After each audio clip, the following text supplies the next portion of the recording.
Oke, sambil menunggu teman-teman yang lain, silakan dinyalakan terlebih dahulu ya kamera videonya.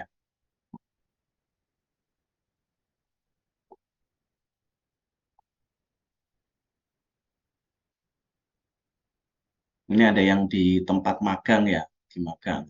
Wah, sambil mendengarkan materi. Kita santai aja kok ini materinya, jadi bisa sambil disambi juga boleh. Mungkin ada yang lagi magang atau ada yang sedang di kampus, silakan.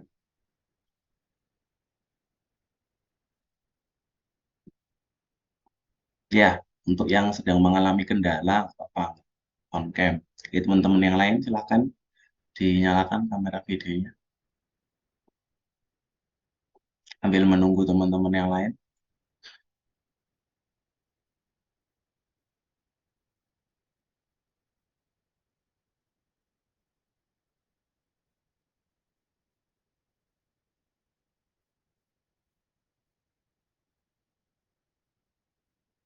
Ini ada Yerika, Nisfatul, Nahla, Aulia, Ailsa Humaira. Ya, silahkan dinyalakan dulu kamera videonya. Ada Amelia, ada Sofiatul.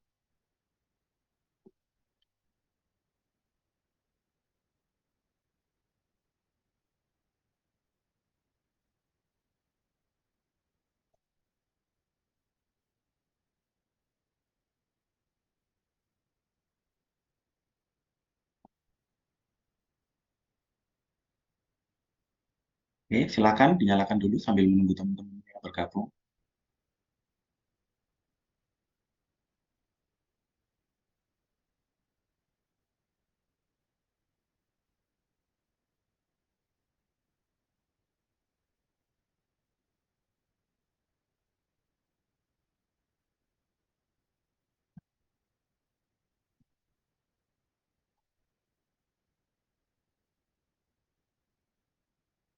Oke, saya mulai dulu ya. Assalamualaikum warahmatullahi wabarakatuh. Selamat pagi teman-teman semua. Waalaikumsalam warahmatullahi wabarakatuh. Selamat pagi juga, Pak Bani. Ya, gimana kabarnya? Baik, sehat ya semua. Oke, ini beberapa teman-teman ada yang sedang melaksanakan magang, ada juga yang ada di kampus ini ya, saya lihat. Terus mungkin ada beberapa mungkin lagi ada di rumah karena hari ini kayaknya perkuliahannya nggak terlalu padat. Nah, agenda kita pagi ini itu apa sih? Jadi ini kan teman-teman kemarin sebenarnya dapat beasiswa ya. Jadi teman-teman ini diberikan uji kompetensi ya, yaitu terkait dengan teknisi ahli pemotongan PPA pasal 26. Nah, sertifikasi kompetensi ini sebenarnya apa sih? Jadi sertifikasi kompetensi ini adalah salah satu bentuk rekognisi ya, rekognisi industri bahwasannya teman-teman ini kompeten dalam suatu bidang ilmu. Nah, jadi kalau misalkan teman-teman nanti ikut sertifikasi kompetensi PPA pasal 26 dan dinyatakan kompeten atau lulus, nah ini bisa digunakan oleh teman-teman sebagai penambah CV dan juga sebagai penambah rekognisi karena nanti kalau teman-teman lulus dari D3 perpajakan ya insya Allah ini kan teman-teman semester depan kan harusnya sudah lulus ya. Nanti setelah lulus mencari pekerjaan, nah, nanti sertifikasi kompetensi ini bisa digunakan sebagai tambahan itu. Selain teman-teman nanti juga kan ada ijazah, ada SKP, ada sertifikat yang lain. Nah, sebelum teman-teman mengikuti ujian sertifikasi kompetensi ini, maka dari itu sekarang akan dilaksanakan pelatihan. Ya, jadi ini nanti pelatihannya sebenarnya ya hanya untuk review saja, karena kan saya pikir sebenarnya teman-teman ini sudah pernah dapat materi tentang output ya. Ini kan teman-teman semua sudah lulus materi output kan, nggak ada yang mengulang. Dan alhamdulillah harusnya nilainya juga lumayan bagus gitu. Nah ini kita nanti akan review sedikit terkait dengan materi pemotongan ya, khususnya untuk PPH pasal 26 sebagai bekal teman-teman nanti untuk menghadapi ujian sertifikasi kompetensi. Itu ya, jadi teman-teman sudah paham ya, jadi uji kom ini atau uji kompetensi ini untuk apa dan kenapa ada pelatihan pada pagi hari ini. Oke, teman-teman yang masih belum on kamera, silakan dinyalakan kameranya. Saya tunggu ya. Karena ini sepertinya cuacanya sedang agak mendung. Ya, saya khawatir pagi-pagi gini mungkin ada yang masih ngantuk ya. Nanti kalau off cam saya nggak bisa tahu nih kalau misalkan teman-teman ada yang ketiduran. Oleh sebab itu, saya mohon bantuannya ya, teman-teman, untuk menyalakan kamera videonya. Materi kita santai aja ya di sini. Review aja materi-materi sebelumnya. Nanti untuk praktiknya nanti dengan Ibu Nitami di sesi siang dengan saya nanti ini adalah untuk teorinya. Oke, saya mulai ya.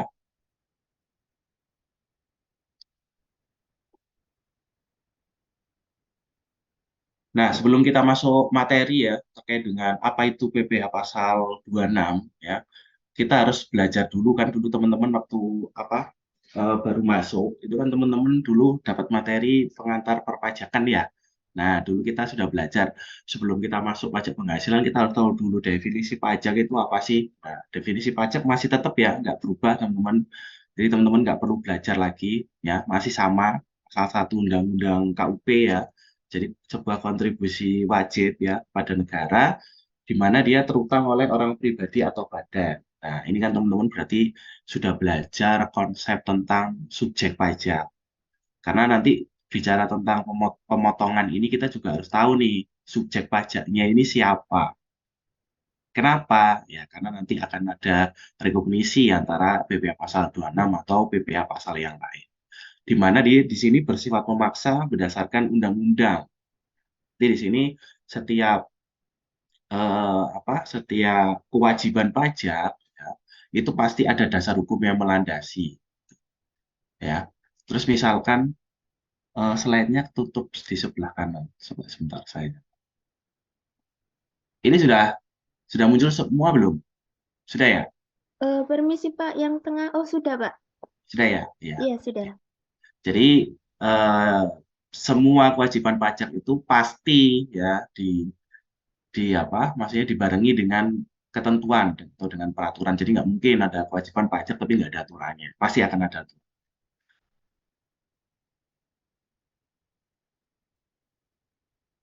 Nah, bicara tentang pajak, pajak itu kan banyak ya. Kalau kita ngomongin pajak ya sebenarnya ada pajak pertambahan nilai, ada pajak daerah dan retribusi daerah gitu ya. Terus ada pajak penghasilan dan ada pajak-pajak yang lain. Nah, materi yang kita bahas di sini adalah khusus tentang pajak penghasilan. Jadi yang kita bahas di sini adalah tentang pajak yang berkaitan dengan penghasilan yang diperoleh atau diterima oleh wajib pajak pada tahun pajak tertentu. Nah, ini dasar hukumnya yang digunakan. Ya, yang terbaru ini adalah nomor 7 tahun 2021 ya. Jadi perubahan terakhir dari Undang-Undang nomor 7 tahun 1983 gitu. Ini adalah dasar hukumnya. Nanti meskipun kita nanti tidak bicara tentang pemotongan ya sama dasar hukumnya atau bicara tentang pemotongan ya ini dasar hukum. Nah, karakteristik dari pajak penghasilan itu gimana sih? Nah, pajak penghasilan ini dia bersifat pajak subjektif ya. Jadi dia melihat keadaan dari wajib pajaknya atau keadaannya ya. Ini berbeda dengan pajak pertambahan nilai yang didasarkan pada objek pajak atau bersifat objektif. Lalu pajak penghasilan ini juga bersifat pajak langsung, ya. Maksudnya tidak bisa dipindahkan. Jadi yang menanggung beban pajaknya adalah siapa? Ya orang yang memperoleh penghasilan. Misalkan nih, Mbak Revi, misalkan kerja di perusahaan, dapat gaji, terus dipotong BPH pasal 21 misalkan. Yang nanggung beban pajaknya siapa? Ya karyawannya atau Mbak Revi sebagai penerima penghasilan dan tidak bisa dipindahkan ke pihak lain. Tapi kan ada Pak kebijakan pajak ditanggung oleh perusahaan. Itu beda lagi ya, karena sebenarnya pajak ditanggung perusahaan itu nggak ada. Nah, dalam artian nanti atas pajak yang ditanggung perusahaan tadi itu tidak bisa dibiayakan oleh perusahaan. Lalu terkait dengan pemungutan sistem pemungutannya di sini dia modelnya ada self assessment dan withholding. Nah, yang akan kita bahas nanti itu adalah yang withholding atau melalui mekanisme pihak ketiga. Jadi pihak ketiga nanti yang berperan ya dalam proses penyelesaian kewajiban perpajakan tadi. Dia melakukan perhitungan, dia melakukan pemotongan, dia melakukan penyetoran dan terakhir dia melakukan pelaporan. Nah, Nah, teman-teman ini nanti belajar gimana sih terkait dengan kewajiban perhitungannya, pemotongannya, terus penyetorannya dan pelaporannya. Terus untuk tarifnya, ya tarifnya di sini progresif karena ini untuk eh, orang pribadi. Kalau badan dia tarifnya ada tarif proporsional dan termasuk dalam golongan pajak pusat, ya bukan pajak daerah. Oke, ini untuk karakteristik pajak penghasilan ini teman-teman sudah dapat materi sebelumnya ya, tidak saya bahas lebih dalam. Ya, jadi ini tadi pajak subjektif, pajak langsung, withholding ya. Di sini ada PPh pasal 21, 22, 23, dan 26 yang terakhir. Nah, yang kita bahas ini yang 26-nya saja. Tapi terkait dengan PPh pasal 26 ini juga nanti ada berkaitan dengan PPh pasal 21 dan pasal 23. Nah, ini hati-hati teman-teman, karena nanti untuk objek pemotongan, ini bisa jadi ini merupakan objek PPh pasal 21 atau bisa jadi dia objek PPh pasal 26. Begitu juga bisa jadi ini merupakan objek PPh pasal 23 atau merupakan objek PPh pasal 26. Nah, makanya teman-teman di sini nanti di-refresh lagi ya, supaya teman-teman nanti ingat kembali materi tentang pemotongan khususnya untuk yang PPh pasal.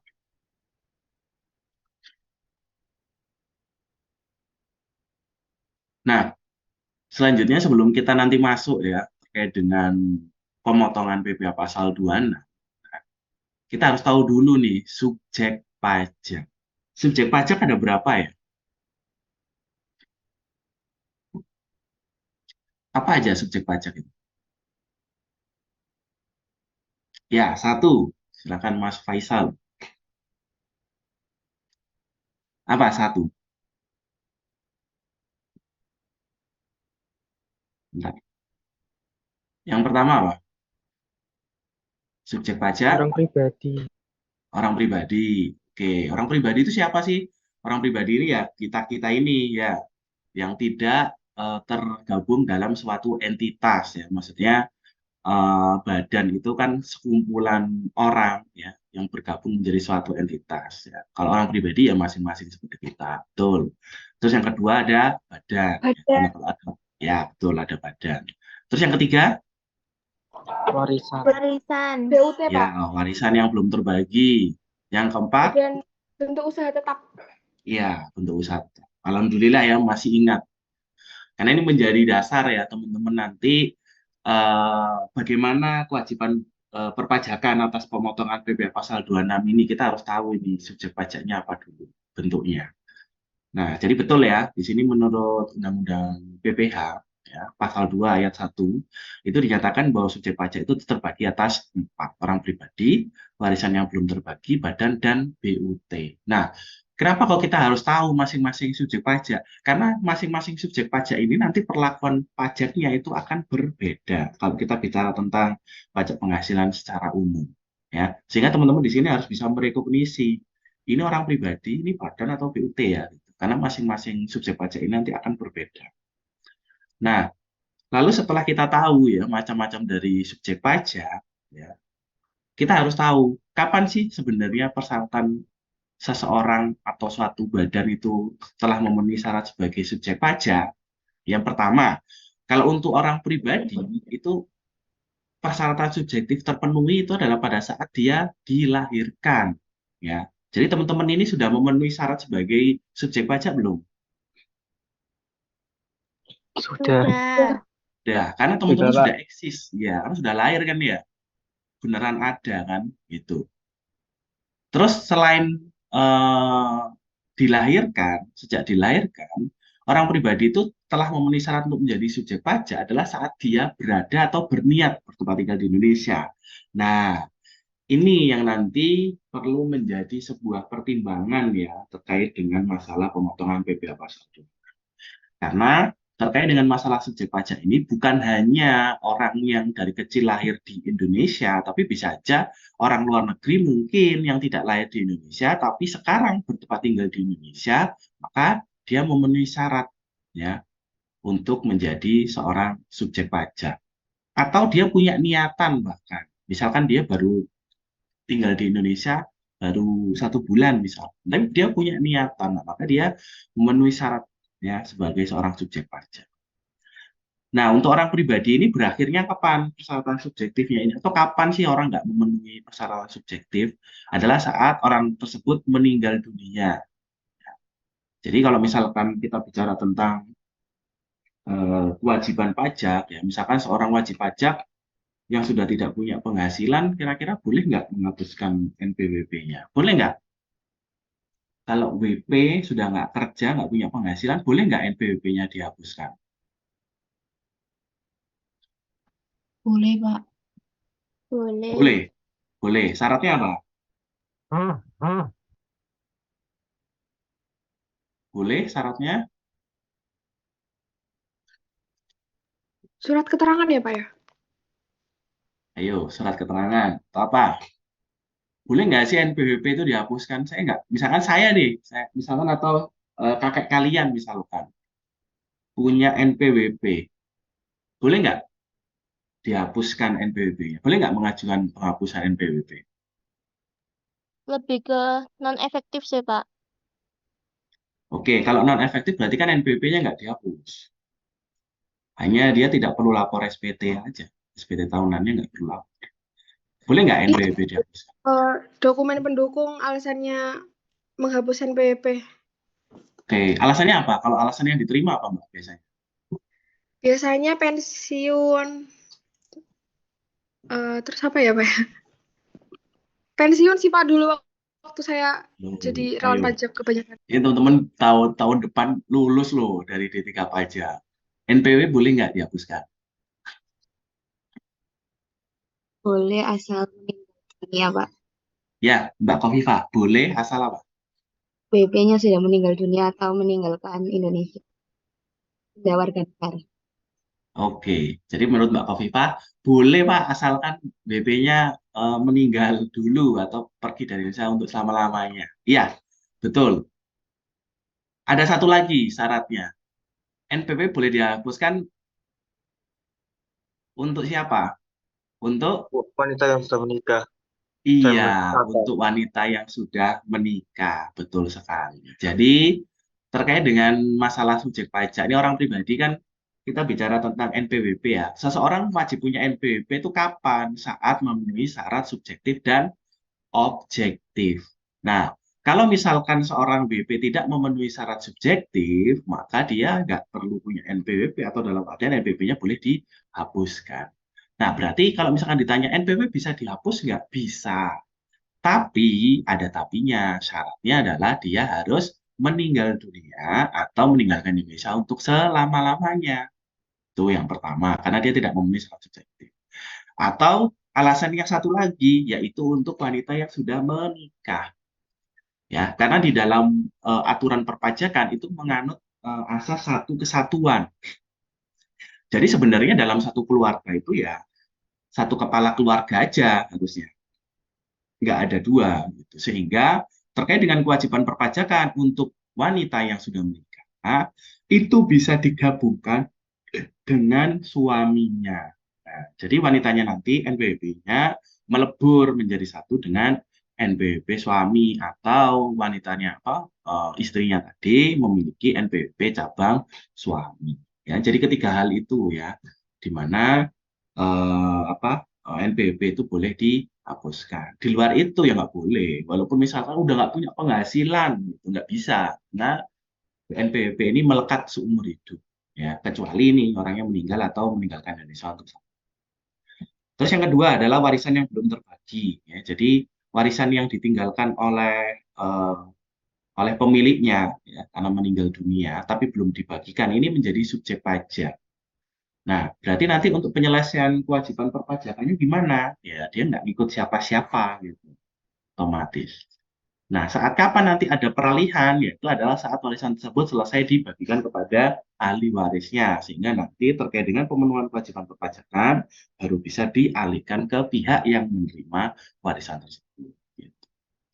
Terus untuk badan dan bentuk usaha tetap atau BUT, itu dimulainya adalah saat badan dan BUT tersebut didirikan. Sedangkan berakhirnya adalah ya saat badan atau BUT-nya tadi itu dibubarkan. Di gitu ya, teman-teman diingat-ingat kembali gitu. Nah, terkait dengan masalah subjek pajak, ya, ini ada hubungannya dengan PPh pasal 26. Dulu kan teman-teman sudah belajar ya, ada namanya subjek pajak apa dalam apa SPDN, SPLN itu apa? Dalam negeri luar negeri, Pak. Oke, kenapa ada subjek pajak dalam negeri dan luar negeri? Karena perlakuan perpajakannya beda, Pak. Oke, karena perlakuan perpajakannya bisa jadi beda. Betul sekali. Nah, ini berkaitan nanti dengan masalah pemotongan PPh pasal 26. Karena kita tahu bahwa PPh pasal 26 itu untuk siapa, Mas? SPLN, Pak. Untuk subjek pajak luar negeri, betul sekali. Nah, penentuan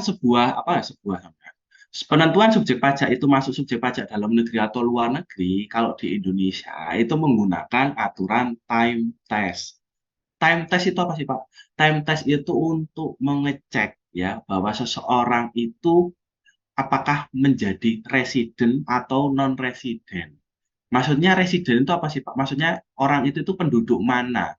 Karena kan di Indonesia ini dia menganut asas apa? Indonesia ini menganut asas apa? Kalau untuk pemungutan pajak, hak pemajakan itu dia menggunakan asas, kan ada 3. Yang pertama, asas, masih kan nggak? Asas sumber. Yang kedua, asas apa? Kebangsaan. Domisili. Kebangsaan. Yang ketiga, domisili. Yang Nah, di domisili. Indonesia pakai 2. Yang mana? Indonesia pakai 2. Ini udah saya kasih clue, pilih 2 dari 3. Indonesia pakai Domisili sama Domisili. domisili sama kebang. Tuh. Nanti Sumber. waktu sertikom ditanyain loh. Iya Mbak Gading, domisili sama? Sumber. Sumber. Iya, domisili sama sumber, betul sekali. Nah, kalau misalkan yang dapat penghasilan itu domisilinya di Indonesia atau bisa disebut penduduk Indonesia, ya nggak jadi masalah, ya udah berarti aturan domestik yang berlaku. Tapi kalau yang jadi masalah ternyata yang memperoleh penghasilan ini bukan domisili Indonesia gitu, bukan penduduk Indonesia, tapi mendapatkan sumber penghasilan dari Indonesia. Nah, ini gimana pelakuannya? Maka di sini perlu ada yang namanya time test. Ya, jadi subjek pajak dalam negeri ini adalah subjek pajak yang bertempat tinggal di Indonesia lebih dari 183 hari dalam waktu 12 bulan. Jadi di dalam waktu 12 bulan mulai Januari sampai Februari itu diakumulasikan berapa lama sih dia tinggal di Indonesia. Nah, kalau dia berada di Indonesia lebih dari 183 hari, ya dia masuk subjek pajak dalam negeri atau dia dianggap sebagai apa? Penduduk Indonesia atau residen Indonesia. Maka aturan yang berlaku itu adalah aturan domestik, ya undang-undang perpajakan itu yang berlaku. Itu ya.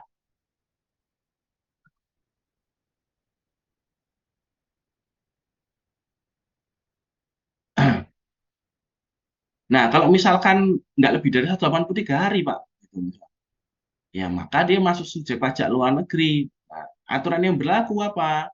Aturan yang berlaku nanti bisa 2. Antara tax treaty, jika memang negara asalnya itu ada tax treaty dengan negara kita, atau ya nanti akan menggunakan aturan domestik, yaitu khusus untuk PPh pasal 26. Ya. Dan batasan 183 hari ini apakah mutlak? Ya enggak juga sebenarnya. Ini kan aturan domestik ya, 183 hari. Bisa aja nanti di tax treaty dengan negara Indonesia atau negara yang lain itu dia tidak 183 hari, tapi ditentukan yang lain, misalkan seperti itu. Nah, contohnya kalau di Malaysia itu aturan masalah residen kalau nggak salah 182 hari atau berapa gitu loh. Jadi masing-masing negara itu akan berbeda untuk masalah ini ya, hak pemajakan. Jadi teman-teman nanti harus bisa ya mengidentifikasi ini nanti pakai PPh pasal 26 atau pakai tax treaty ya gitu. Nah, ini teman-teman harus tahu ini time test ini untuk menentukan dia subjek pajak luar negeri atau dalam negeri. Terus nanti kalau subjek pajak luar negeri, teman-teman juga harus lihat apakah ada tax treaty yang membahas secara khusus atau tidak. Gitu. Kalau ada yang membahas khusus, ya maka tax treaty lah yang harus diberlakukan. Nah, ini contohnya ya, tax treaty. Nanti kita bahas lebih lanjut masalah tax treaty.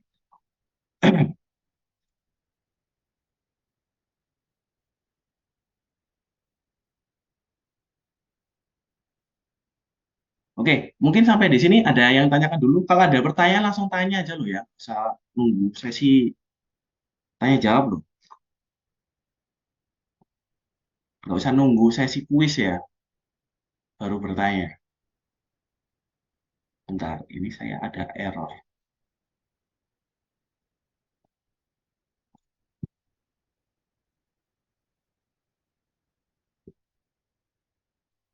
Kalau saya tampilkan gini jelas nggak? Tertutup Pak atas dan sampingnya. Oh gitu,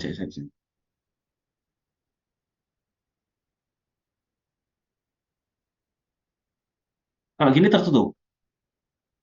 Iya, masih Pak. Masih ya, Kenapa ya?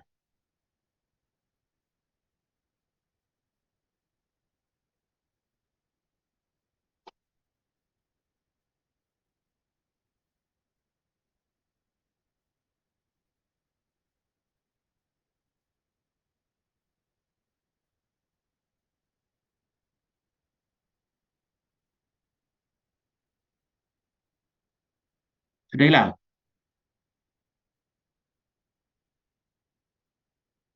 Masih ketutup nggak? Yang bagian kiri masih Pak. Nutupi banget ya? Kalau gini terlihat, tapi kalau di full nggak kelihatan, nggak tertutup. Ini tertutup nggak?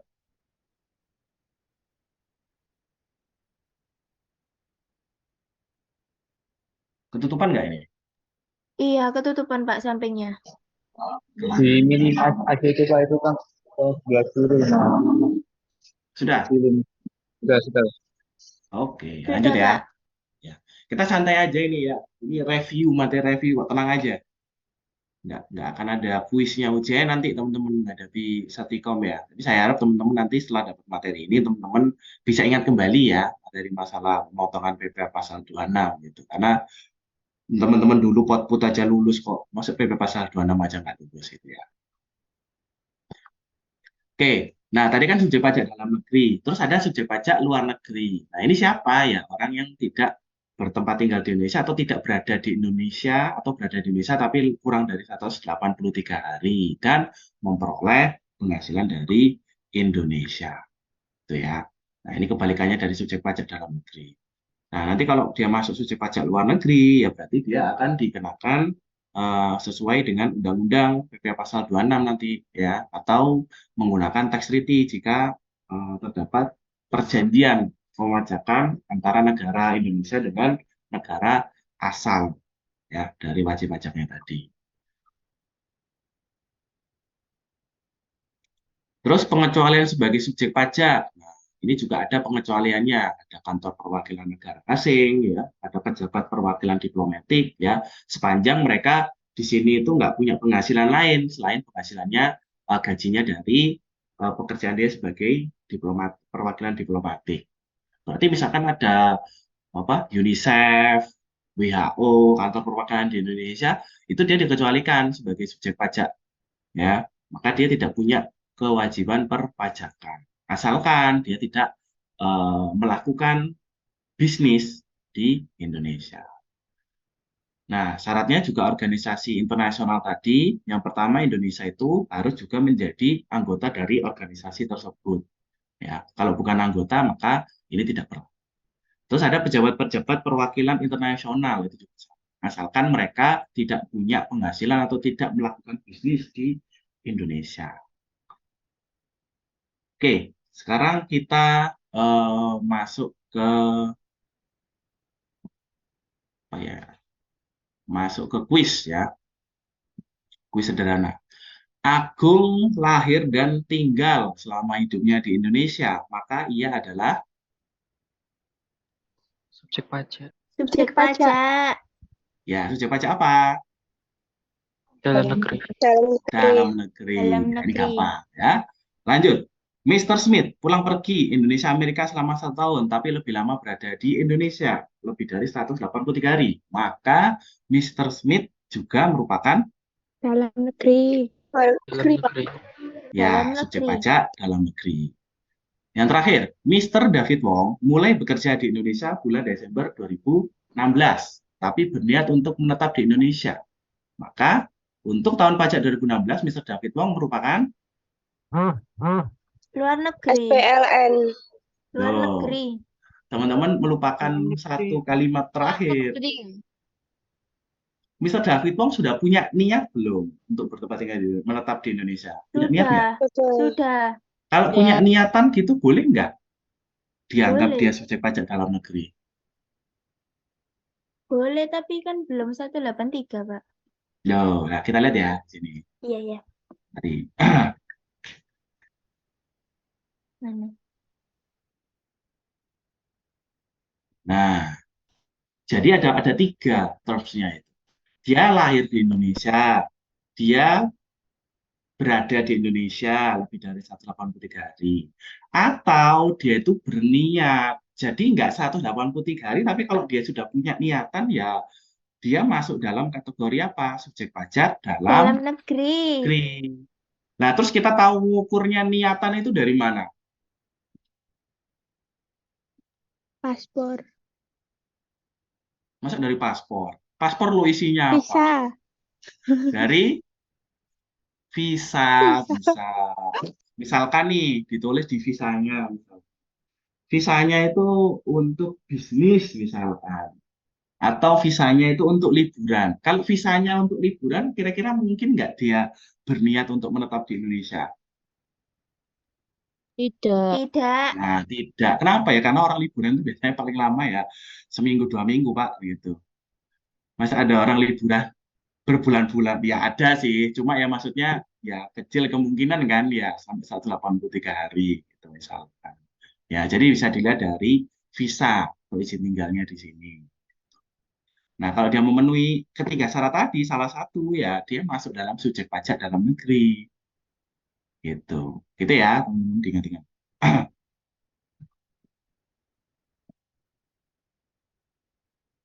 Berikutnya, Mr. Bell tidak pernah ke Indonesia, tapi membeli saham PT Astra International di BEJ melalui brokernya di New York. Nah, bila PT Astra membagikan dividen kepada Mr. Bell, dividen tersebut akan tetap dipotong pajak. Maka ia merupakan apa? Mr. Bell ini apa? Subjek pajak dalam negeri atau luar negeri?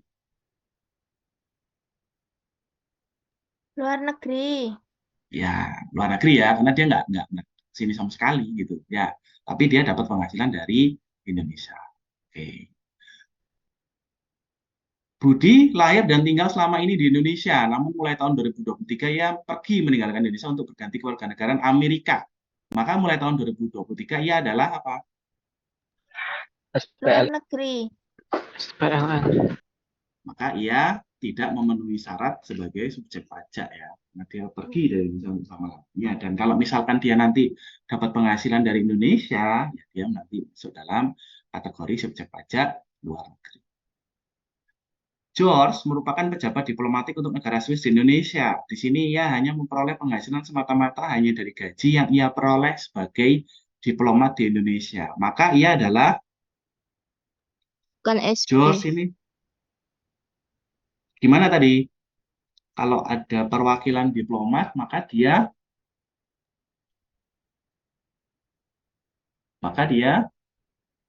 Bukan. Kecuali bukan bagi SP. merupakan Bukan. subjek pajak. Bukan merupakan subjek pajak. Tuh. Oke, tadi materi tentang subjek pajak. Mungkin sampai di sini ada yang ingin ditanyakan dulu, silahkan. Ya ada, kita lanjut. Ya. Oke, setelah kita belajar tadi subjek pajak, kita kan ngomongin tentang pajak penghasilan nih. Nah, kita juga harus tahu dong berarti apa sih yang menjadi objek pajak gitu. Karena kita ngomongin tentang pajak penghasilan. Nah, sebelum kita ngomongin tentang objek pajak, kita harus tahu dulu penghasilan sendiri itu apa sih pengertiannya? Nah, ini teman-teman mestinya hafal di luar kepala ya ini ya. Penghasilan itu apa? Jadi penghasilan itu menurut undang-undang ya di pasal 4 ayat 1 itu dia ngomong bahwa penghasilan adalah merupakan setiap tambahan ekonomis ya yang diterima atau diperoleh BP berasal dari Indonesia maupun dari luar Indonesia dapat digunakan untuk konsumsi atau menambah kekayaan wajib pajak dengan nama dan dalam bentuk apa. Teman-teman punya penghasilan nggak? Tidak, Pak.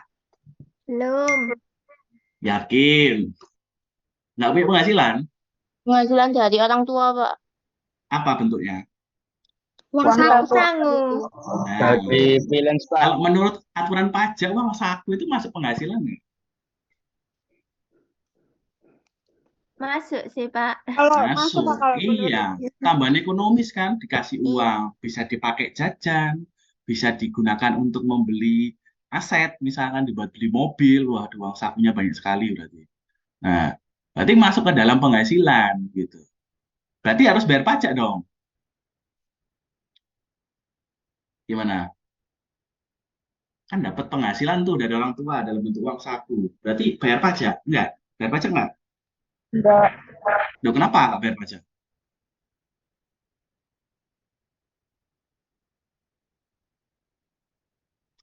Kenapa kira-kira? Karena di bawah PTKB. Ayo, apa?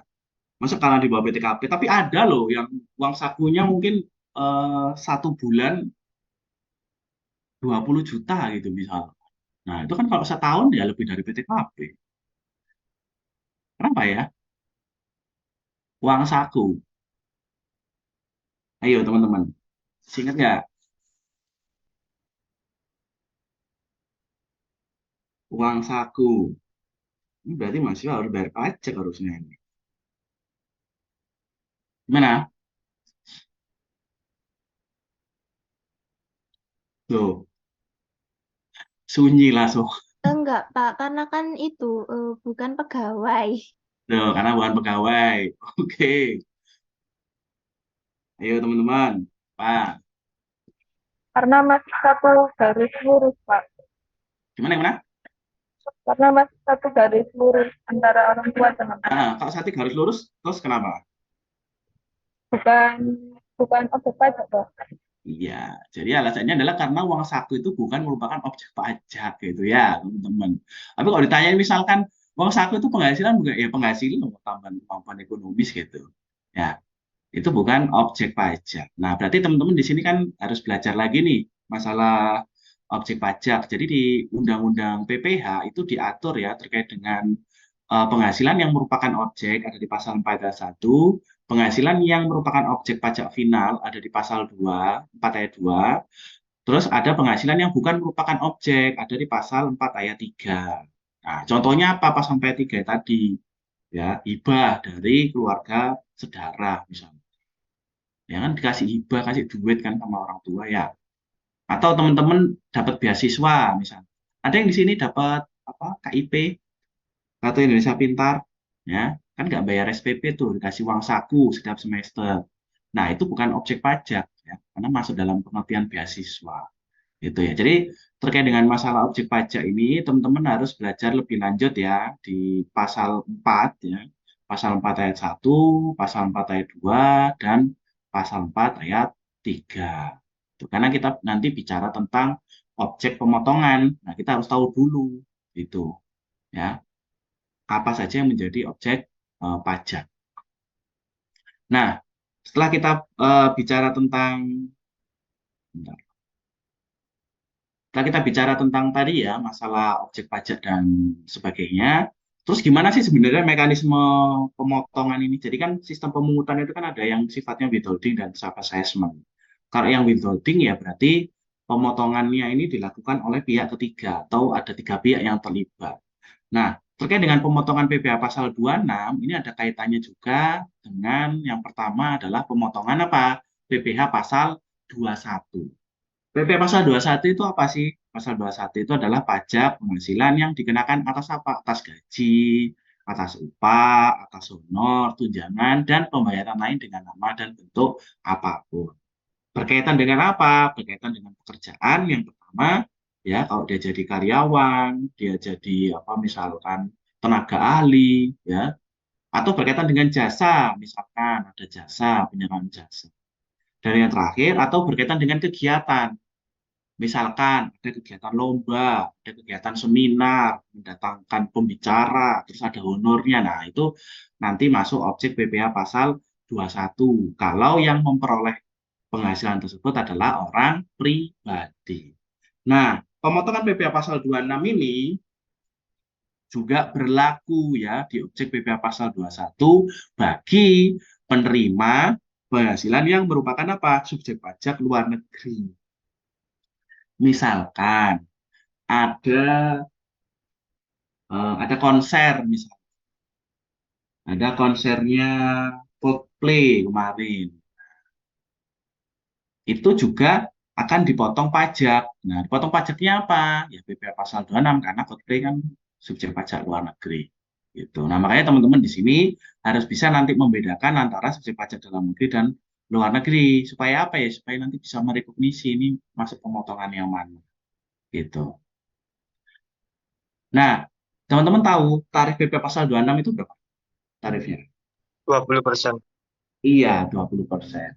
Loh, berarti kan nggak enak, Pak, ya, kalau dipotong PPh pasal 26, 20%. Saya mending pakai tarif itu aja, apa, PPh pasal 17 aja, yang 5%, 15%. Ya memang, makanya di sini sangat penting kita untuk bisa tahu ya, apa perbedaan antara subjek pajak dalam negeri dan luar negeri. Karena masing-masing subjek pajak ini ya, dalam negeri dan luar negeri ini akan ada perbedaan nanti perlakuannya. Baik terkait dengan tarif, ya, kewajiban perpajakan, yaitu pasti akan beda. Sehingga di sini menjadi pertimbangan, ya. Itu misalkan ada orang luar negeri kerja di Indonesia, ya, dia harus mempertimbangkan dia mau jadi subjek pajak dalam negeri atau luar negeri, gitu.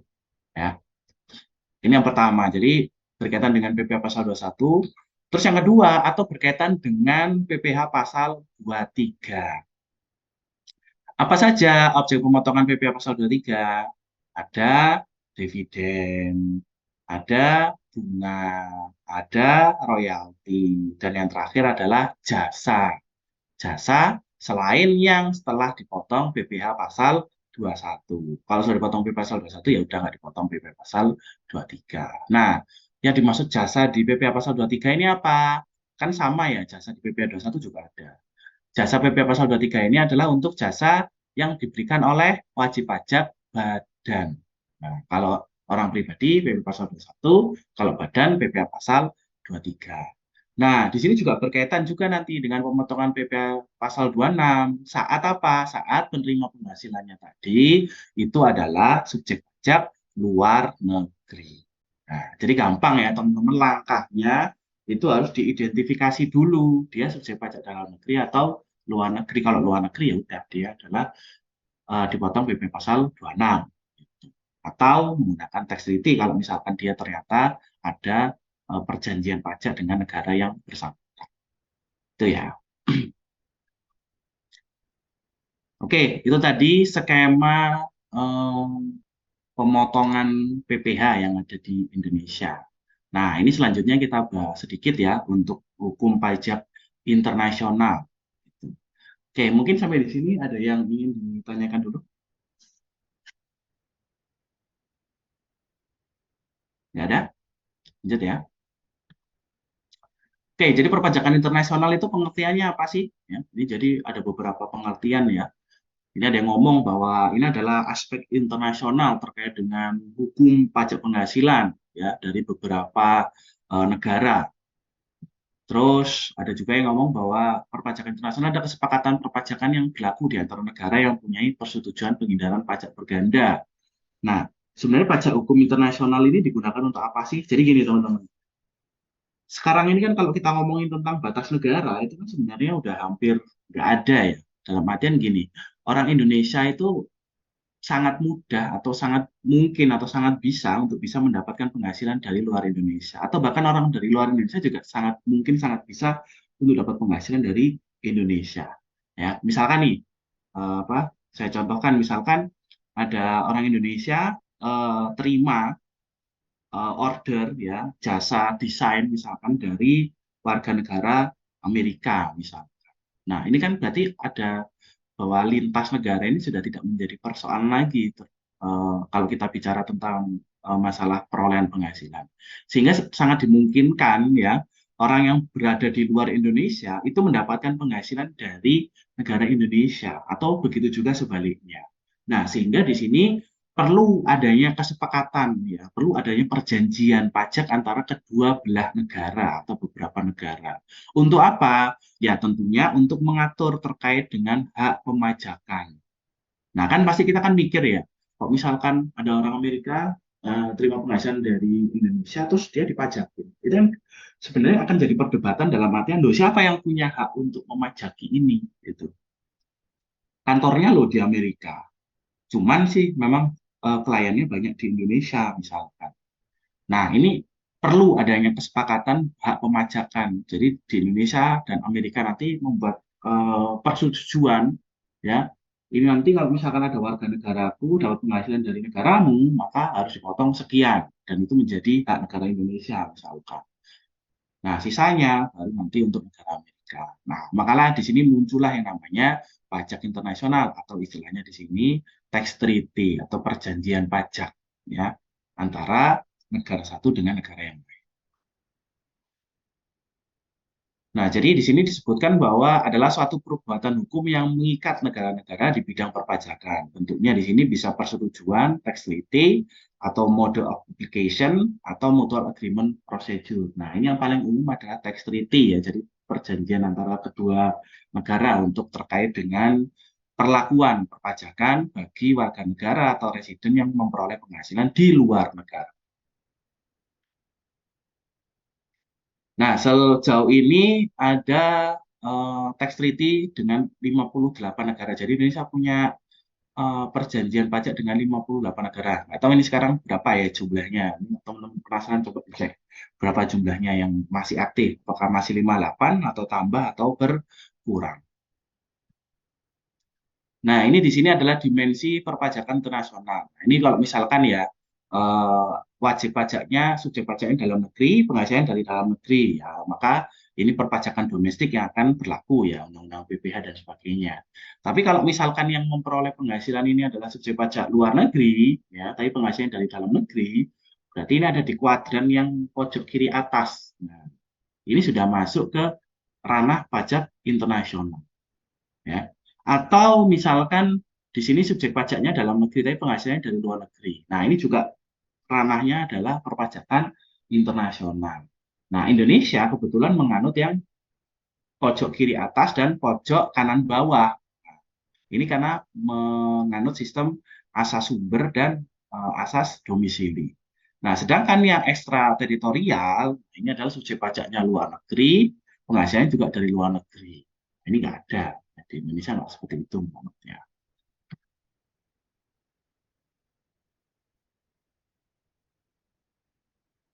Nah, ini adalah ruang lingkupnya, ya. Jadi subjek pajak dalam negeri, sumber penghasilan luar negeri, maka disebut istilahnya ada taxing inbound income, ya, inbound karena penghasilannya itu diperoleh ke dalam negeri dari luar negeri.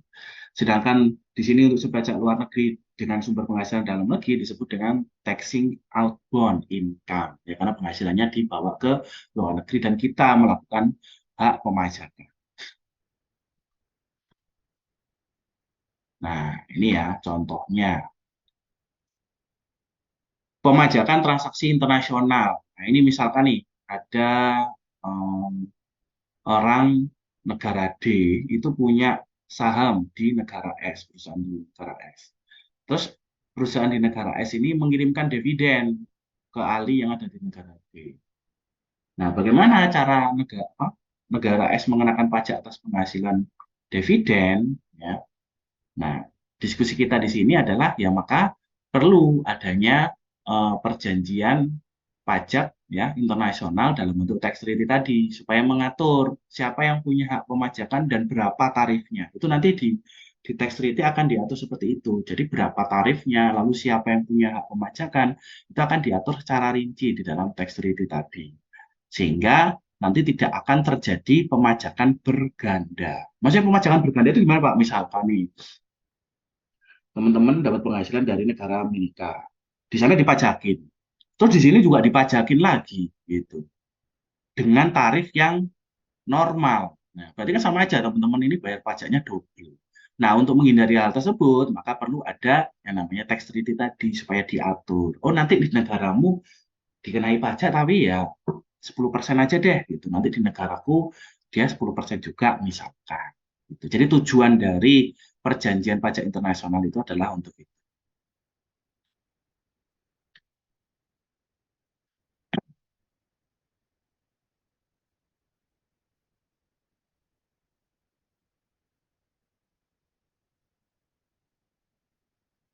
Nah, di dalam aturan perpajakan ya, kedudukan tax rate itu adalah lex specialis dibandingkan dengan undang-undang PPh.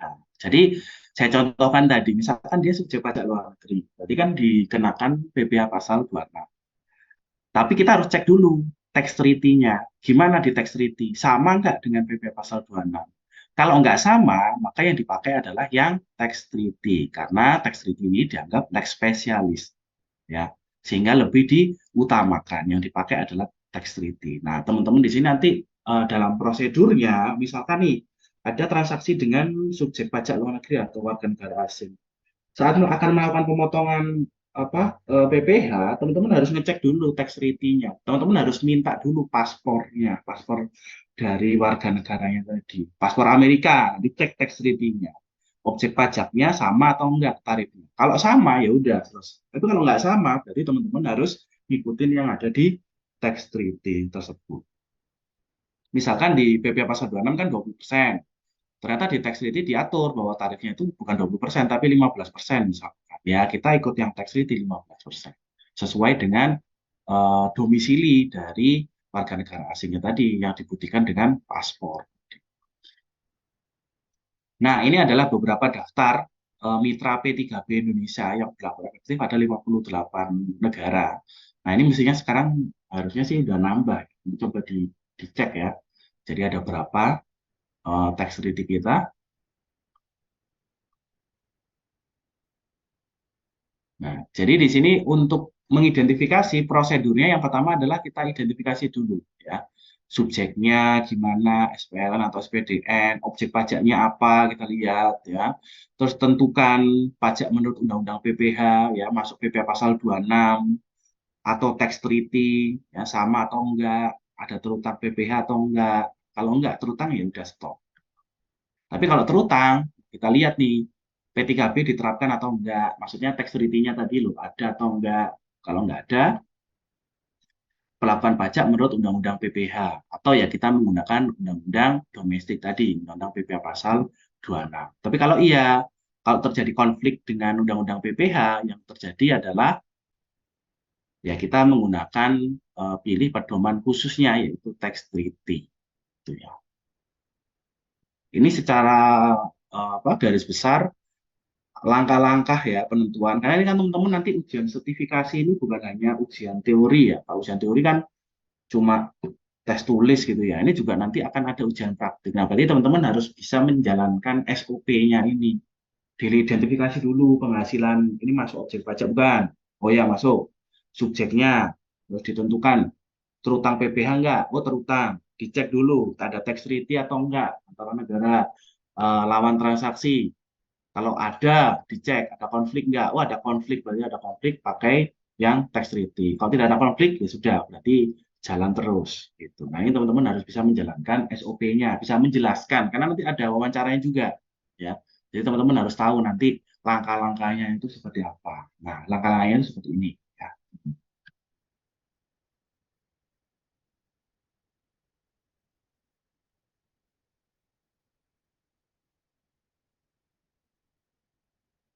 Oke, jadi di tax treaty ya atau P3B, pedoman penghindaran pajak berganda, itu akan berbentuk seperti pasal-pasal ya perjanjian.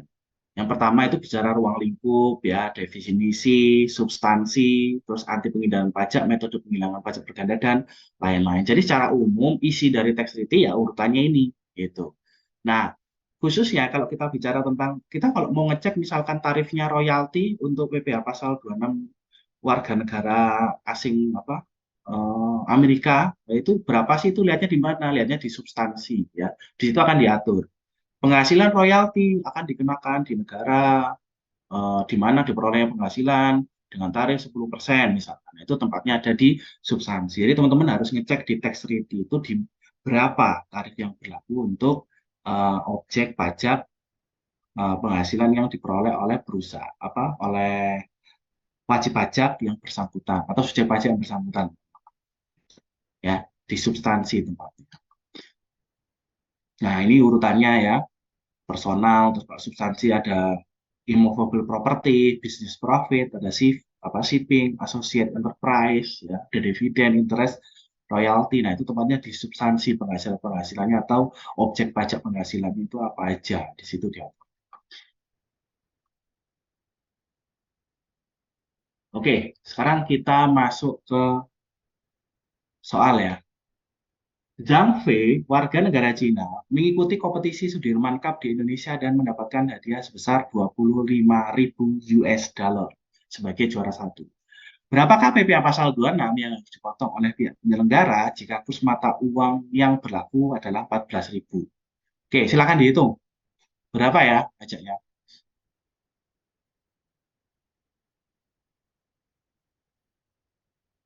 Oke, silakan dihitung. Saya beri waktu 5 menit.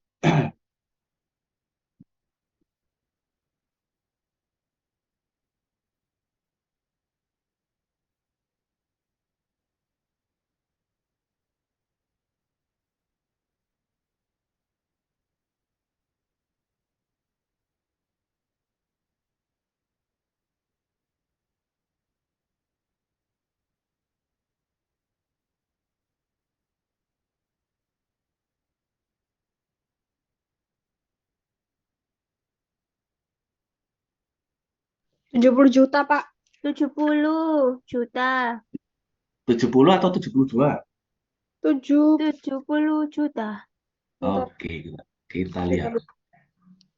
Betul sekali, 70 juta. Nah, tapi teman-teman di sini sebenarnya nggak langsung menghitung dikali 20%. Apa yang harus teman-teman lakukan terlebih dahulu? Kursnya.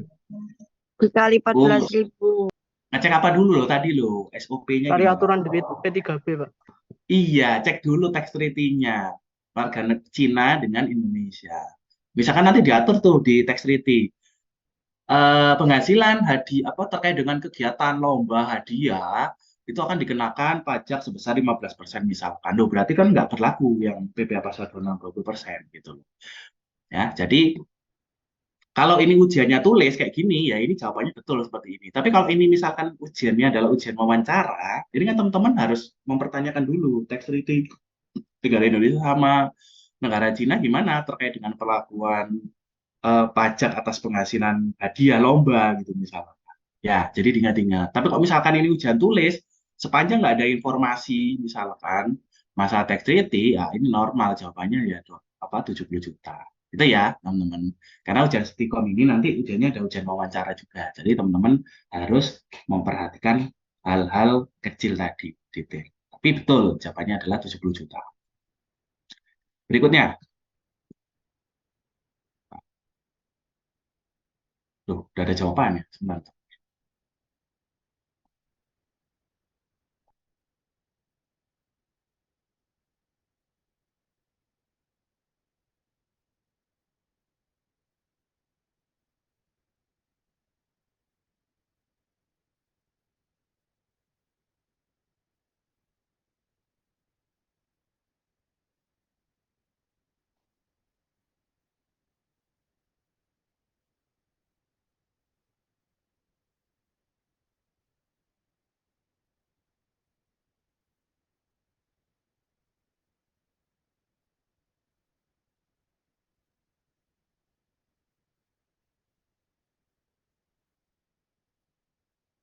Jadi SOP-nya, yang tadi SOP-nya. Nah, ini ya, teman-teman ingat, teman-teman catat ya, ini SOP ya untuk melakukan pemotongan PPh pasal 26, ini teman-teman harus lakukan. Karena kalau ini nggak dilakukan, nanti bisa jadi salah. Gitu. Karena kemarin tuh contoh ya, kemarin tuh ada tugas akhir kakak tingkat kalian, itu ada yang bagus, ada yang menarik. Nah, itu bicara tentang pemotongan PPh pasal 26 juga. Jadi di situ eh,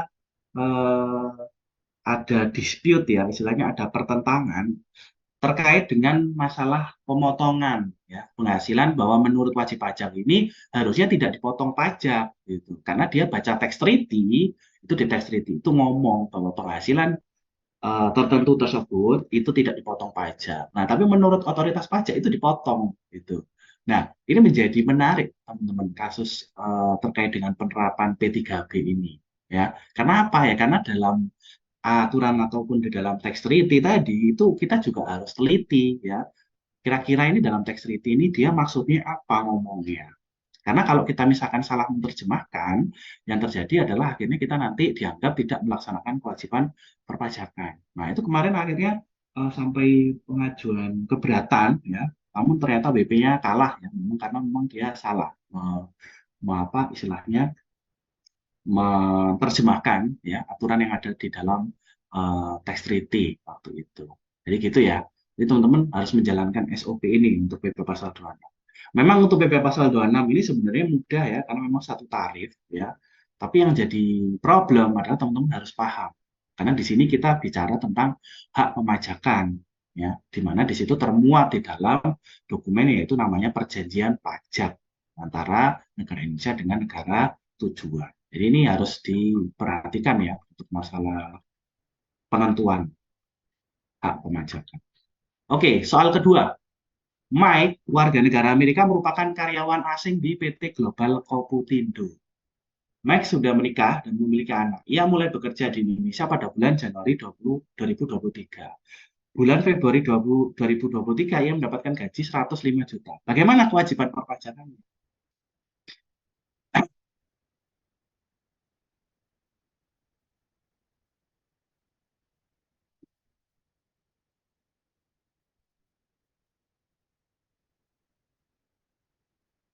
Berapa pajaknya?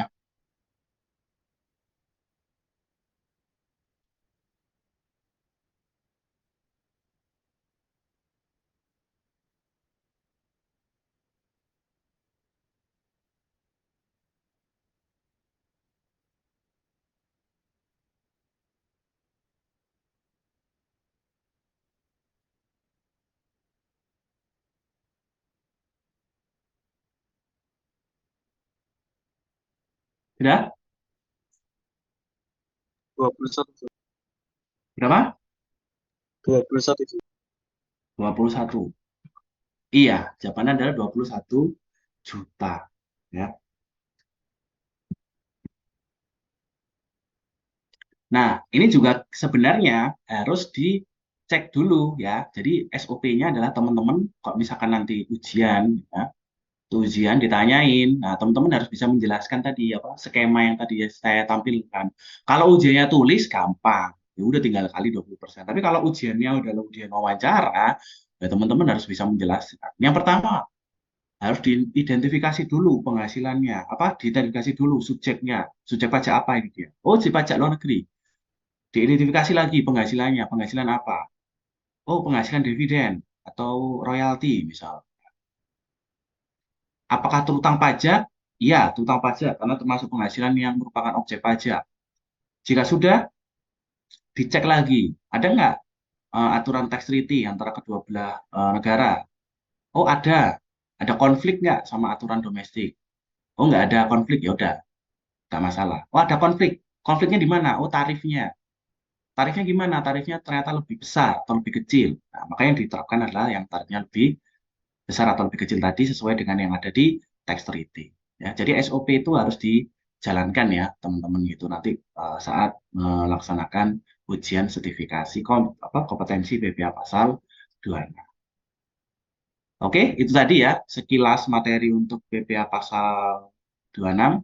Mungkin ada yang ingin ditanyakan atau didiskusikan, silakan. Saya ada pertanyaan, Pak. Ya, boleh. Tadi kan soal kedua itu kan saya coba cari di Ya, tax treaty-nya itu menyebutkan bahwa di pasal apa ya?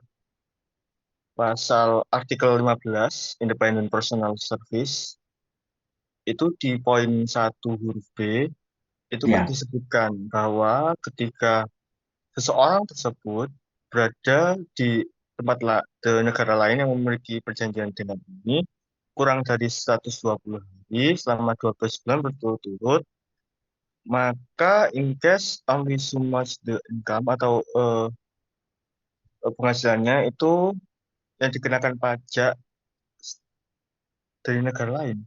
Itu gimana, Pak? mana Sebentar, Pak, saya terjemahkan dulu. dikenakan di negara lain. Iya, ini kalau masa tersebut tidak melebihi 120 hari, maka hanya penghasilan yang diperoleh dari kegiatan-kegiatan yang dilakukan di negara lain itu yang dapat Tax dikenakan treaty pajak negara Amerika ya tadi. di negara lain. Ini maksudnya tax treaty dari Amerika dan Indonesia. Ya, kita lihat ya sekalian. Tax treaty.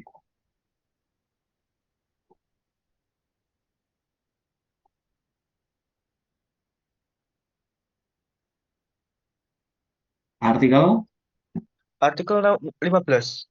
Independent Personal Service. Sebenarnya itu masuk independent personal service nggak kalau karyawan? Iya, Pak. Enggak, Hmm. enggak dong. Independent personal service itu kayak apa sih? Independent personal service itu adalah apa? Adalah apa? Pekerjaan bebas istilahnya kayak di kita. Kalau karyawan itu bukan independent personal service, Mas. Karyawan itu dia bukan pekerjaan bebas. Kalau independent personal service itu pasti bicara tentang jasa tenaga ahli. Kalau karyawan itu kan dia bukan jasa tenaga ahli, beda. Jadi yang dimaksud independent personal service itu kalau di negara Indonesia itu dikenalnya adalah orang yang melakukan pekerjaan bebas. Dia secara independen, dia tidak terikat. Kalau karyawan tuh kan dia nggak independen, dia terikat sama perusahaannya. Itu ya yang dimaksud. Nah, jadi ini betul ya. Harus dicek di tax return. Kalau misalkan contohnya tadi misalkan nih orangnya itu ternyata peneliti misalkan jasa peneliti misalkan. Nah, itu betul. Berarti penerapan independent personal services tadi itu dia tidak dipajaki di Indonesia. Itu antara Indonesia dan Amerika. Itu ya. Jadi teman-teman SOP-nya harus dipastikan betul nanti tax treaty-nya gimana karena itu akan mempengaruhi. Dan ini juga lumayan rumit ya karena itu tadi selain dia antar negara itu beda-beda, tapi juga bisa jadi pengertiannya itu juga bias. Misalkan saya contohkan tadi ada dispute antara WP dengan Fiskus, ya ternyata akhirnya salah WP-nya, salah interpretasi. Itu ya. Ya Mas Rizky silakan. Oh iya Pak, saya mau tanya tentang tarif royalti misalkan Pak, antara Ya. Indonesia dan Cina. Di P3B itu kan diatur bahwasanya tarif itu tidak melebihi 10%. Nah, itu apa ada tarif pasti gitu? Apakah bisa 8, 9, 7 atau hanya 10% gitu? Kan tulisannya shall not exceed 10% gitu Pak. Oke, nah ini juga menarik. Tarif di domestik kita berapa kalau royalti? Royalti 15%. 15. Nah, di aturan tax rate Indonesia sama Cina ini ternyata tidak boleh melebihi 10%. Ya. Kalau menurut teman-teman berarti tarifnya berapa harusnya? Gimana? Aturan domestik ngomongnya 15% nih. Ya, Tax rate nggak boleh lebih dari 10%. Berarti tarif yang berlaku adalah berapa? Kalau ada warga negara. 10% Pak. Ini ada yang jawab 9,9%. Jangan kasihan nanti. Yang hitung puyeng. Yang hitung puyeng nanti koma-koma. Iya, tarif yang ditetapkan adalah berapa ya? 10% berarti Mas nanti. Iya, Ya, Pak. kan nggak boleh lebih dari 10%. Ya udah 10% paling maksimal. Gitu. Kalau misalkan kenaknya 5% gitu boleh nggak Pak? Loh, ya logikanya gini aja loh, di domestik lo 15%. Kan Iya, thresholdnya 10 nih. Ya pasti berarti kan kita ngambil batas akhir dong, Mas. Loh iya. ngapain kita 5% rugi lah. Kalau bisa, gini loh logikanya. kita warga negara Indonesia kalau bisa ya dipajaki yang gede sekalian gitu. Dia nggak mau rugi. Jadi ya pasti yang ditetapkan adalah yang 10% yang tengah-tengah tadi. Kan nggak melanggar aturan di tax treaty, tapi kita juga tetap punya hak pemajakan gitu. Kalau misalkan klien luar negerinya ngeyel gitu, Pak, kan aturannya tidak boleh lebih dari 10%. Kalau Ya, misalkan ngeyel di bawah 10% gitu boleh nggak, Pak? ya logikanya tadi balik kan tidak Oh, lebih dari 10%, kan nggak melanggar ya. 10% kan nggak melanggar, nggak bener kan? Kalau misalkan dia ngeyel, lu kan berarti boleh di bawah lo. 10% kan nggak melanggar kan? Oh, pokoknya nggak lebih dari 10%. Gitu. Itu ya untuk masalah tax treaty. Ini sebenarnya itu menarik ya masalah tax treaty ini karena ya kita selain harus punya pemahaman undang-undang, ini juga challenge-nya ya, maksudnya tantangannya adalah tax treaty itu bahasa Inggris. Nah, wong kadang kita belajar undang-undang bahasa Indonesia aja kadang kita masih kesulitan kan ya. Baca undang-undang itu kita puyeng ya. Ini maksudnya apa sih ngomongnya belibet bulat aja gitu. Ini bahasa Inggris lagi. Nah, ini memang harus punya pengetahuan lebih. Makanya teman-teman ya, saya harap nanti setelah lulus dari D3 Pajak nanti bisa kerja di perusahaan-perusahaan multinasional. Supaya apa? Supaya nanti teman-teman lebih paham lagi ya masalah perpajakan internasional gitu. Atau kalau kerja di kantor konsultan, kliennya itu banyak yang ekspat ya, ekspatriat, orang-orang luar negeri gitu misalkan. Supaya lebih punya teman-teman punya pengalaman gitu ya di bidang perpajakan internasional. Ini Mas Rizky lagi ada di mana nih kok tidur-tiduran di bawah? di tempat Di magang, mana? Pak. Di depan rumah ya nih? Oh, di depan Enggak, di kosan tempat ini. magang, Pak. Tempat makan? Di tempat Oh, oke. magang. Oh, tempat magang. Ya, Iya. iya, iya. Pak Sambil kasih contoh rebahan gitu Pak. ya. Pak kasih contoh yang ada itunya Pak. Yang ada tax treaty-nya Pak. Satu Pak. Gimana, gimana? Kasih contoh soalnya Lu tadi kan yang sudah. Lu tadi sudah dibahas loh. Contohnya itu tadi kan tadi Amerika 20% semua. 20% semua. Loh enggak ya tadi Iya. loh. Sama Mas Rizky tadi sudah. Yang enggak 20% Oh, kan. yang Yang Cina tadi. Udah. Ada Yang 53 Cina itu yang negara. tax rate Setelah pernah, ini Pak, kan waktunya dipotong dulu, masih Pak. panjang nih untuk sesi yang kedua. Nah, dicek tuh tax rate satu-satu yang nggak 20%. Gitu, supaya tahu nanti perbedaan. Pak Oke, Fani tanya, ada pertanyaan lagi? Ya, silakan. Pak, saya masih bingung yang ini, apa yang skema yang perlakuan itu loh, Pak. Kalau identifikasi itu kan subjek, terus objek. Nah, selanjutnya saya masih bingung, Pak. Yang apa? Makasih, Pak. Oke. Yang pokoknya yang setelah. Nah, setelah diidentifikasi subjek objeknya, itu kan kita tahu ini objeknya objek terutang pajak atau enggak. Oh iya, terutang pajak. Nah, kalau terutang pajak kan kita harus tahu tarifnya berapa. Nah, karena yang kita bicarakan ini adalah PPh pasal 26 atau untuk subjek pajak luar negeri, ya berarti kan tarifnya pasti 20%. Tapi kita nggak berhenti di situ. Kita harus cek tax treaty antara negara Indonesia dengan negara di mana subjek pajak luar negerinya tadi itu berasal. Nah, dibuktikannya itu di mana? Dia itu warga negara Amerika atau bukan? Buktikannya pakai apa? Pakai apa? Warga negara Wakanda. penjelasan di soal Loh, kalau nggak ada di soal, kalau ditanyain gimana? mata Kalau uangnya ditanyain ya, gimana SOP-nya? mata uangnya. Tahu warga negara Amerika, Cina itu dari mana? Kalau di kehidupan nyata ini loh, kalau kamu jadi fiskus Paspor, Pak. dari Paspor, paspor, Paspor, visa. Pak, paspor, Pak. Minta pasportnya. minta passwordnya. Selain paspor apa lagi? Paspor. Ada lagi satu yang harus diisi. Apa? Visa. Kode negara. Akan izin tinggal, bukan. Apa ya? Satu lagi harus mengisi form DGT1 ya, DGT1. DGT1 itu adalah surat yang berisi tentang identitas WP ini berasal dari mana. Nah, yang melakukan verifikasi itu adalah otoritas pajak di mana negara dia berasal. Misalkan nih, Amerika kan punya siapa? IRS ya, di sana, otoritas pajaknya. Nah, dia harus ngisi form DGT1 tadi untuk membuktikan bahwa dia memang adalah wajib pajak di negara Amerika. Nah, jadi dibuktikan dari itu. Setelah itu baru dicek tax treaty-nya. Tarifnya sama atau enggak untuk objek pajak yang tadi dibahas. Misalkan untuk royalti ya dicek di royalti berapa tarifnya. Oh 15% atau nggak boleh lebih dari 10% misalkan.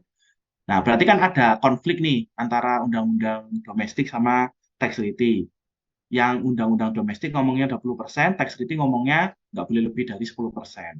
Nah berarti yang harus diikuti adalah yang tax treaty. Tax treaty-nya berapa? Tidak boleh lebih dari 10%, ya berarti 10% ditetapkan. Kalau misalkan sama, ya wis kalau sama ya nggak ada masalah, ya udah langsung dijalankan aja. Itu ya. Jadi seperti itu gambarannya untuk pemotongan PPh pasal. Oke, ada lagi? Kalau nggak ada, saya mau ngomong tentang masalah magang ya. Ini kan teman-teman semester 6 nanti kan ada pelaksanaan magang ya. Ini teman-teman sudah dapat gambaran nggak mau magang di mana? Maksudnya sudah dapat gambaran tempat nggak? Sudah mulai apply gitu? Sudah. Nah, ini saya ingatkan kembali ya teman-teman untuk masalah magang ini ya. Jadi magang ini nanti itu digunakan oleh teman-teman sebagai media untuk aktualisasi diri nantinya untuk menyusun tugas akhir. Jadi saya minta teman-teman waktu magang itu pilih tempat magang yang sesuai dengan bidang keilmuan kita ya. Bukan saya membatasi dalam artian nggak pengen teman-teman itu bisa berkreasi, tapi teman-teman nanti punya pertanggungjawaban harus bikin tugas akhir yang bicara tentang topik kasus pajak. Nah, topik kasus pajak itu apa aja, Pak, biasanya? Kasus pajak itu bicara tentang sengketa, ya, bicara tentang pemeriksaan pajak, bicara tentang pengajuan pengurangan sanksi dan sebagainya. Nah, itu kalau teman-teman misalkan nih ya, mohon maaf, misalkan teman-teman magang di perusahaan biasa, maksudnya perusahaannya bukan di kantor konsultan pajak. Nah, teman-teman nanti kesulitan untuk cari kasus. Nah, ini berlaku juga teman-teman saat ini kan mulai dibuka ya, apa program MSIB ya. Nah, jadi gini teman-teman, silahkan daftar MSIB kalau memang berkenan, tapi teman-teman harus bisa memastikan bahwa nanti di perusahaan yang dipilih tadi itu akan ada kasus pajak. Kalau nggak ada, nanti teman-teman kesulitan untuk tugas akhirnya. Ya, saya tahu teman-teman kan mungkin setelah lulus dari sini pengen kerja. Saya tuh habis lulus dari sini saya nggak mau kerja di kantor konsulan pajak, saya mau kerjanya di BUMN yang gajinya gede. Saya tahu teman-teman mungkin beberapa pengen seperti itu. Tapi teman-teman di sana itu tidak banyak mendapatkan pengalaman gitu loh. Ini kan teman-teman kan mahasiswa D3 pajak. Ya, kalau di perusahaan itu kurang pengalaman. Nggak apa-apa, misalkan magangnya di kantor konsulan pajak, tapi nanti kalau sudah kerja baru kerjanya di BUMN, gitu misalkan. Ya, jadi saran saya dipertimbangkan, karena nanti ada hubungannya sama tugas akhir. Ya, jadi saya harap teman-teman nanti nggak nyesel. Aduh, ikut magang 6 bulan, ini waktunya tugas akhir, bingung kasusnya apa. Nah, ini banyak terjadi. Kalau teman-teman nggak percaya, coba teman-teman nanti tanya sama kakak tingkatnya kayak gimana. Ya, gitu. Kan ada kan alumni MSIB tahun-tahun sebelumnya kan ada. Anak pajak juga banyak yang ikut kok. Coba ditanyain, kira-kira gimana pengalaman. Itu ya, untuk terkait apa magang. Dan juga saya mohon teman-teman ini sekarang kan juga persiapan ya. Teman-teman bisa menginfokan ke saya kalau misalkan ada masalah ya, terkait dengan apply magang dan sebagainya, belum dapat tempat magang dan sebagainya, itu teman-teman silahkan terbuka ya pada saya. Nanti insya Allah saya usahakan untuk dibantu untuk dicarikan tempat magang. Tuh. Jadi saya nggak pengen nih teman-teman diam-diam ternyata nanti semester depan udah mau habis belum dapat tempat magang gitu ya. Jadi kalau ada masalah nggak apa, disampaikan aja ya, didiskusikan dengan dosen wali ya. Kalau di dosen wali nggak ketemu solusi, nanti boleh didiskusikan dengan saya. Itu ya teman-teman. Jadi teman-teman harus terbuka karena ini teman-teman udah masuk masa krusial ya, masuk masa kritis gitu. Karena salah aja, ya salah sedikit aja itu bisa mempengaruhi nasib di kemudian hari gitu loh. Kan emang nih dikit lagi semester depan aja udah lulus harusnya. Itu ya teman-teman. Atau kalau bisa teman-teman cari tempat magang itu yang sekalian nanti setelah selesai magang mungkin bisa ditawari kerja di sana. Nah, ini banyak juga teman-teman yang kayak gitu. Coba tanya ke kakak tingkat gitu ya. Magang, nanti setelah magang terus ditawari percobaan 3 bulan, terus ternyata diterima jadi pegawai. Nah, ini kan ya lumayan. Gitu ya. Jadi saya harap teman-teman mulai memikirkan jenjang karirnya sekarang, Kalau mau pengen lanjut studi ya silahkan. Nanti mulai sekarang dipersiapkan. Yang mau kerja ya silahkan dipersiapkan. Karena kuliah D3 ini kuliahnya singkat ya. Dan nggak ada mahasiswa D3 nganggur itu sebenarnya nggak ada teman-teman. Rata-rata mahasiswa D3 kalau lulus ya, maksudnya kuliahnya itu beneran, itu pasti kerja. Karena di dunia industri itu sangat dibutuhkan. Bahkan saya ini sebenarnya banyak dapat tawaran untuk kegiatan magang ya. Cuma masalahnya magangnya itu magang di Kementerian Keuangan cuma 2 bulan gitu-gitu atau magang di apa di UNER gitu. Nah ini kan sebenarnya ya kalau untuk mahasiswa yang belum tingkat akhir ya nggak apa-apa untuk pengalaman. Tapi kalau mahasiswa tingkat akhir ya emang gitu. Ntar lagi mau kerja ya gitu. Oke, mungkin itu saja ya teman-teman. Saya ucapkan selamat belajar ya. Nanti semoga bisa menghadapi ujian sertifikasi kompetensi dengan lancar dan dinyatakan kompeten. Jangan lupa nanti join itu ya, yang sesi 2 jam 1, jangan lupa jam 1 siang dengan Buni Tami. Ya, nanti akan diajari secara spesifik lagi ya, nanti dengan beliau akan praktik supaya nanti teman-teman ujiannya itu lebih gampang. Gitu. Oke, sekian dari saya. Terima kasih.